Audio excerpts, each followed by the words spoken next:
Everyone, this is dedicated doctor Sakshi Baranwal. बच्चों, आज मैं आपसे बात करने वाली हूँ कि अपने लास्ट 10 डेज में आपको रिवीजन कैसे करना है।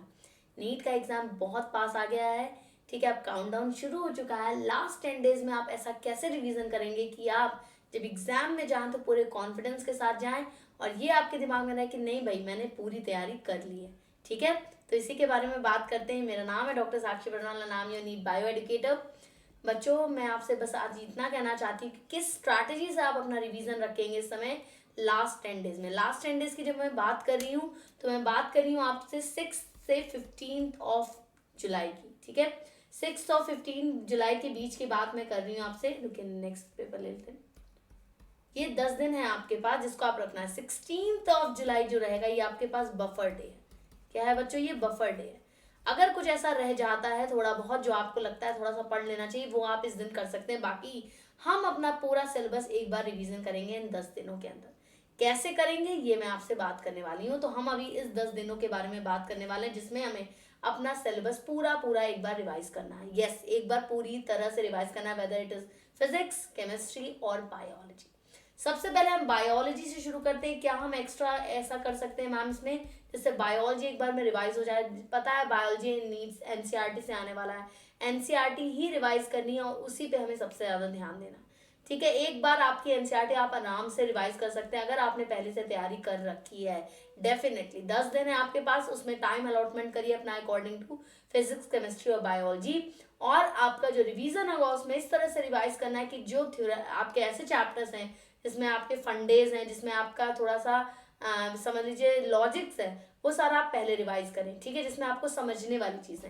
लास्ट के 3-4 दिन ऐसे रखने हैं जिसमें आप सिर्फ वो चीजें याद करेंगे जो थ्योरेटिकल है, जिसमें एग्जाम्पल्स हैं, जिसमें सारी चीजें जो आपको याद करनी पड़ेंगी, इनके एग्जाम्पल्स याद करने पड़ेंगे, इनके नाम याद करने पड़ेंगे। इनको आप किसी भी लॉजिक से तैयार नहीं कर सकते हो।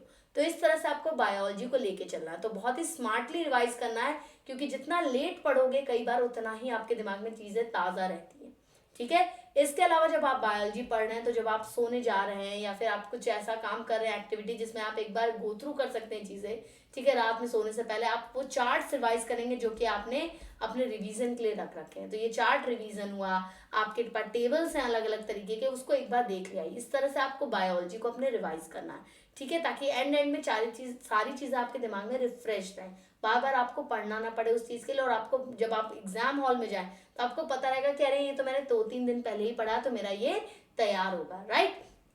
नेक्स्ट आते हैं केमिस्ट्री की। केमिस्ट्री की हालत भी कुछ ऐसी है, कुछ ऐसा एक एरिया है आपका जिसमें आपको चीजें याद करनी, जैसे कि इनऑर्गेनिक केमिस्ट्री।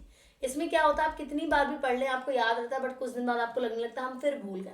तो इसके लिए भी आपको यही चीज अपनानी है कि इनऑर्गेनिक केमिस्ट्री को भी आपके एंड के दिनों में आपको रखना होगा। लास्ट के 2-3 दिन के अंदर आपको इनऑर्गेनिक कंप्लीट करना ताकि चीजें एकदम रिफ्रेश रहें, ठीक है। कितनी बार भी हम पढ़ लेते हैं, कई बार स्किप हो जाती है माइंड से, वो मैं बिल्कुल समझती हूँ आपकी बात। इसलिए इसको भी लास्ट के फ्यू डेज में आपको इनऑर्गेनिक जो थ्योरी पार्ट है वो आपको रखना। बाकी आप न्यूमेरिकल पार्ट, फिजिकल पार्ट सब पहले कर लेंगे। ऑर्गेनिक केमिस्ट्री आप पहले कर सकते हैं, बस इनऑर्गेनिक आप मोस्टली लास्ट में रखें, ठीक है। नेक्स्ट हम बात करेंगे फिजिक्स की। फिजिक्स में ऐसा क्या करें मैम कि ये याद रही है तो याद करने वाला है ही नहीं।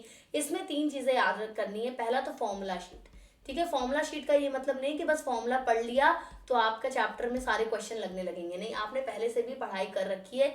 एक बार फॉर्मूला शीट से रिवाइज करना आपको। इसके अलावा आपको पीवाईक्यू लगाने हैं इस समय, और इसके अलावा आपको क्या करना होगा, असेसमेंट अपना रिवाइज करना है। असेसमेंट रिवाइजन का मतलब क्या है मैम? मतलब कि आपने जो मॉक दिया है, जो भी आपने छोटे छोटे टेस्ट दिए हैं अभी तक, उसमें आपको समझ में आ गया होगा आपके वीक पॉइंट्स क्या हैं फिजिक्स में। उन चीज़ों को ध्यान देना, उनको एक बार रिवाइज करना ताकि आपका वो पॉइंट स्ट्रांग रहे और आपको एग्जाम जाने से पहले आपका कॉन्फिडेंस लो नहीं करना है, ठीक है। ये जो 10 दिन है इसमें कॉन्फिडेंस किसी भी कीमत पे आपका लो नहीं होना चाहिए, क्योंकि अगर आप लो कर लिए अपना कॉन्फिडेंस तो एग्जाम वाले दिन आप पैनिक भी करोगे, आपको एंग्जाइटी भी होगी और सब कुछ गड़बड़ हो जाएगा, ठीक है। मॉक टेस्ट बिल्कुल देना। बहुत सारे बच्चे पूछ रहे हैं मैम मॉक टेस्ट देना है तो घबराहट हो रही, कोई बात नहीं, मॉक टेस्ट दीजिए, लेकिन मॉक टेस्ट का जो रिजल्ट आ रहा है उसके बेसिस पे अपने नीट के एग्जाम को आप कभी भी कैलकुलेट नहीं करेंगे अब, क्योंकि अब आपका दिमाग थोड़ा सा मिक्सड हो रहा है, ठीक है। घबरा के कोई चीज के पे डिसीजन नहीं ले लेना है, कोई रिजल्ट नहीं डिसाइड कर लेना है कि नहीं मेरा तो इस बार नहीं होने वाला, ये डिमोटिवेशन बिल्कुल नहीं आना चाहिए, ठीक है। इस समय मॉक दीजिए, बिल्कुल देना चाहिए। अनअकैडमी आपके लिए 4 मॉक टेस्ट लेके आया था, ठीक है। अगला मॉक टेस्ट आपका 9 तारीख, 10 तारीख और 14 तारीख को, यानी 3 मॉक टेस्ट अभी भी आपके पास है। ठीक है, तीनों मॉक टेस्ट दीजिए, अपनी स्पीड को, अपनी एक्यूरेसी को, अपनी ओएमआर फीलिंग को, इन सब चीज को प्रैक्टिस करिए ताकि एग्जाम दिन में आपको एकदम नया नया सब कुछ ना लगे। तो मॉक टेस्ट समय इसलिए दीजिए ताकि आप अपनी स्पीड, एक्यूरेसी, टाइम मैनेजमेंट, इन सबको आप एकदम मैनेज कर पाए। ठीक है, इसके अलावा बच्चों प्रैक्टिस बहुत जरूरी है आपके लिए। ठीक है, प्रैक्टिस जितना ज्यादा करोगे उतना ज्यादा आपके लिए इंपॉर्टेंट है इस समय, क्योंकि तैयारी जो करनी थी बेटा, सिलेबस जो पढ़ना था वो आपने पढ़ लिया। ठीक है, अब आपको जरूरत है बस कि जो चीज आपने पढ़ लिया उसको कैसे रिटेन कर पाए। उसके लिए प्रैक्टिस एक बहुत ही इंपॉर्टेंट चीज है, चाहे वो बायोलॉजी ले लो, चाहे केमिस्ट्री, चाहे फिजिक्स। ठीक है, तीनों ही सब्जेक्ट्स के अंदर प्रैक्टिस बहुत इंपॉर्टेंट है, जो कि आपके मॉक टेस्ट के थ्रू हो रही है बहुत हद तक। उसके अलावा आपके जो इस समय हमने नई आपके लिए सीरीज शुरू की है, रफ्तार सीरीज, इसके अलावा मैं स्पेशल पे भी आपके लिए बहुत सारी सीरीज लेके आई हूँ, जिससे आपका ये रिवीजन काफी अच्छा होने वाला है। ठीक है, तो ये प्रैक्टिस बिल्कुल नहीं छोड़नी है आपको। बाकी रिवीजन के मायने में आपको कुछ नया बैठ के नहीं पढ़ना है कि यार ये तो लग रहा है बहुत पहले पढ़ा था, अब फिर से बैठ के पूरा चैप्टर पढ़ते। नहीं, ये पूरा जीरो से हीरो वाला काम नहीं करना है। इस समय पूरा पूरा आपको अपना सिलेबस जितना पढ़ लिया उसको अच्छे से रिवाइज करना, कुछ भी नया उठा के पढ़ने नहीं बैठना। ये मैं 1 महीने से कह रही हूँ आपको। ठीक है, अब तो बिल्कुल नहीं करना है। आप क्या होगा, एंड में पैनिक होगा और जो आपके पास टाइम बचा है उसको आप एफिशिएंटली यूज भी नहीं कर पाओगे। ठीक है, तो ये 10 दिन आपके लिए बहुत इंपॉर्टेंट होने वाला है और बहुत ही एफिशिएंट तरीके से आपको इसको यूज करना है ताकि आपका रिवीजन एकदम टॉप क्लास हो और आपको एग्जाम में जाने से पहले डर ना लगे कि मैंने ये चीज पढ़ी नहीं है, मेरा तैयार नहीं था। ठीक है, तो इस तरह से आप तैयारी कर सकते हैं। जो चीजें आप भूल रहे हैं उसको रात में जब भी सोने जा रहे हो या जब भी फ्री टाइम मिल रहा है, एक बार बस चार्ट उठा के गो थ्रू कर लो। ये नहीं कह रहे हैं कि एकदम लग जाओ, पढ़ने बैठ जाओ, क्योंकि एक बार दिमाग में जब उसको बार बार देखोगे ना तो आपके दिमाग में फ्रेश रहता है, क्योंकि आप देख भी रहे हो, पढ़ भी रहे हो, बोल भी रहे हो, 3 तरह से आपकी बुद्धि में जा रहा है, तो कई बार वो रिफ्रेश होकर आपके दिमाग में बैठ जाता है। ठीक है, इसलिए लास्ट में ये थ्योरी वाले पार्ट जो है, याद करने वाले पार्ट है, इसको बिल्कुल ध्यान में रख के लास्ट में पढ़िएगा। और 16 को कोई भी 16 जुलाई को कोई भी टेंशन नहीं लेगा यार कि अभी इतना रह गया उतना रह गया। Relax on that day, eat good food. इस समय अपने हेल्थ का ख्याल बहुत रखिए, खाना अच्छा खाइए, जंक फूड मत खाइए।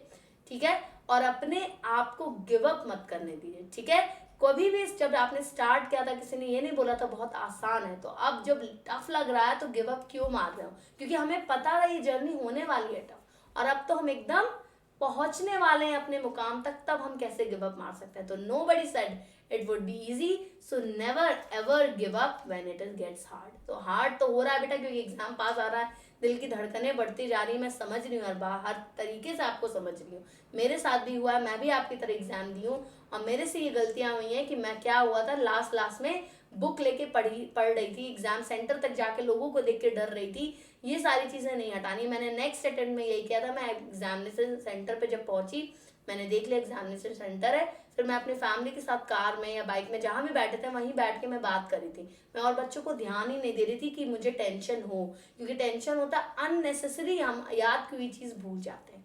ठीक है, इसलिए मैं आपके लिए रफ्तार सीरीज तो रोज लगाई दी हूँ, सुबह 11:30 बजे 11:30 AM ये यूट्यूब पे फ्री हो रहा है आपके लिए। ठीक है, इसके अलावा स्पेशल क्लास में PYQ आपके लिए करा रही हूँ 1 शॉट में। आज शाम 5 बजे 5 PM पे आपको 11th क्लास के 1 शॉट में सारे PYQ करवाए जाएंगे बायोलॉजी के।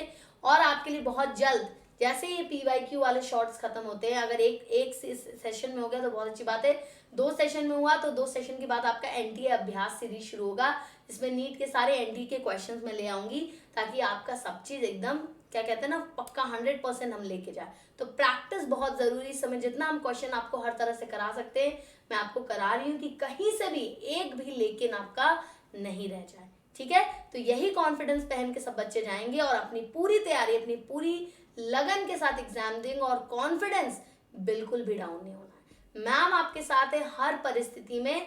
ठीक है, मैम बीमारी से बिस्तर से उठ के आई कि मेरे बच्चों का लॉस ना हो, मेरे बच्चे ऐसे हैं कि ये गिरेंगे नहीं, ये बिल्कुल सिर उठा के अपनी मंजिल तक पहुंचेंगे। तो कोई भी डिमोटिवेट नहीं होगा। किसी को भी डिमोटिवेशन ऐसा लगता है या कोई प्रॉब्लम लगती है, मैम से बात कर सकते हो। मैम टेलीग्राम पे अवेलेबल है, अनअकैडमी ऐप के थ्रू अवेलेबल है, आप जहां पे भी हो सके मैम से आप आराम से बात कर सकते हो। ठीक है, तो बच्चों क्लास के अंदर आपको live classes, weekly test, subject course, unlimited access you get. Iconic में क्लास के साथ साथ एक मेंटोर मिलता है जो कि आपको 1-on-1 गाइडेंस देता है और आपको हार्ड कॉपी मिलती है स्टडी मटेरियल की आपके घर पे। अभी आपका मॉक टेस्ट आ रहा, ऑल इंडिया मॉक टेस्ट वापस आ गया, जिसमें आपको फुल लेंथ मॉक टेस्ट देना है। ठीक है, 4 फुल लेंथ मॉक टेस्ट आपके असाइन किए गए थे, 2 तारीख वाला हो गया, 9, 10 और 14 वाले बच गए हैं। अभी भी आपके पास पूरा मौका है कि अपनी प्रैक्टिस बढ़िया कर पाए, ठीक है, अपनी स्पीड, एक्यूरेसी, ओएमआर फीलिंग, ये सारी चीज़ों को ध्यान रख पाए, तो ये मॉक टेस्ट जरूर दीजिएगा, ठीक है। नेक्स्ट आपका 9, 10 और 14 को होने वाला है। एंड इसके अलावा गुरुकुल बैच आ गया है 29 जून से, और 28 जून से अगेन इनविंसिबल बैच हुआ है। दोनों में एनरोल करना है साक्षी 100 कोड से, जो कि आपको प्लस और आइकॉनिक सब्सक्रिप्शन के थ्रू इस बैच में एनरोल कराएगा, ठीक है। सब्सक्रिप्शन लेते समय आप ये कोड लगाएंगे तो आपको मैक्सिमम डिस्काउंट मिलेगा, मेरी पर्सनल गाइडेंस मिलेंगे, एंड डेफिनेटली नीट तो हम फोड़ के आएंगे, ठीक है। तो यहाँ मॉक टेस्ट ये वाला तो फ्री है, इसमें कोई पैसा नहीं लगना है, लेकिन अगर आप ये सारे बैचेस में एनरोल कर रहे हैं 23 या 24 के लिए, तो आपको साक्षी 100 कोड लगा के अपने सब्सक्रिप्शन फीस देनी है, जिसमें आपको मैक्सिमम डिस्काउंट मिल जाएगा इस कोड के अंदर, ठीक है। तो चैनल को सब्सक्राइब करना नहीं भूलेंगे और बेल आइकन जरूर दबा देंगे। Like and share the session as much as possible. Thank you very much, have a great day, all the best बच्चों। मैं आपके साथ बनी हुई है, बिल्कुल भी निराश नहीं होना है, क्योंकि हमने बहुत मेहनत की है यार, ठीक है। छोटी मोटी मेहनत नहीं है, हमने बहुत जान लगाई है इस एग्जाम के लिए, और फोड़ के आएंगे, ठीक है। Thank you everyone, have a great day, let's crack it.